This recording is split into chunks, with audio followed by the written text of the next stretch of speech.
Shalom, précieux frères et sœurs dans le Seigneur Jésus-Christ. Nous venons encore une fois ce matin, toujours dans le cadre des victoires que nous accorde la parole de Dieu.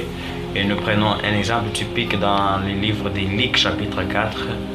Le premier verset, la Bible dit: Jésus, rempli du Saint-Esprit, fut conduit par l'Esprit dans le désert.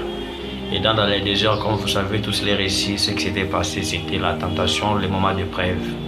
Et cette épreuve, ces moments de tentation, ne se passaient pas physiquement comme ceci. Parce qu'il y a des gens là qui, des fois, disent que Jésus a affronté Satan, le diable, ce n'était pas physique. Et des fois, les diables que nous pensons voir, les diables, ce n'est pas le physique que nous voyons, mais c'est tout ce qui est de l'esprit, mais s'opposant à la parole de Dieu. C'est cela la perversion, c'est cela les diables. Et vous pouvez être rempli du Saint-Esprit, mais le diable peut vous affronter aussi dans la pensée, tout comme il avait affronté Dieu dans la chair humaine, le Seigneur Jésus-Christ. C'était quelque chose qui s'est passé dans la pensée. Et Jésus a utilisé une paix de l'esprit qu'on appelle la parole de Dieu. Il n'y a aucune arme de l'esprit qui peut remplacer la parole de Dieu. Et lorsque Jésus a vaincu, au verset 14, la Bible nous dit que Jésus est revêtu de la puissance de l'Esprit, retournant en Galilée. Et si vous continuez, la Bible dit que c'est dans ces moments-là que sa renommée est répandue dans tous les pays d'alentour. Veut dire, c'est là que Jésus commença son ministère.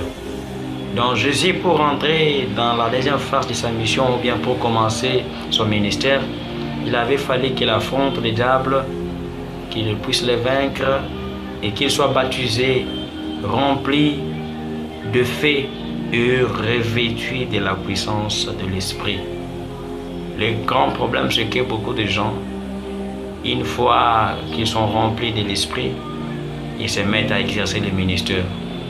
Et cela amène les gens au chaos ou à la chute lamentable. Ce qui fera que Jésus-Christ, pour commencer le ministère, il a été tenté. Il a manié la parole, le peu de la parole, et après cela, il a été revêtu de la puissance de l'Esprit pour commencer son ministère. Vous ne pouvez pas commencer votre ministère si vous n'êtes pas revêtu de la puissance de l'Esprit. C'est pourquoi nombreux sont en train de tomber, parce qu'ils se sont juste lancés à commencer le ministère.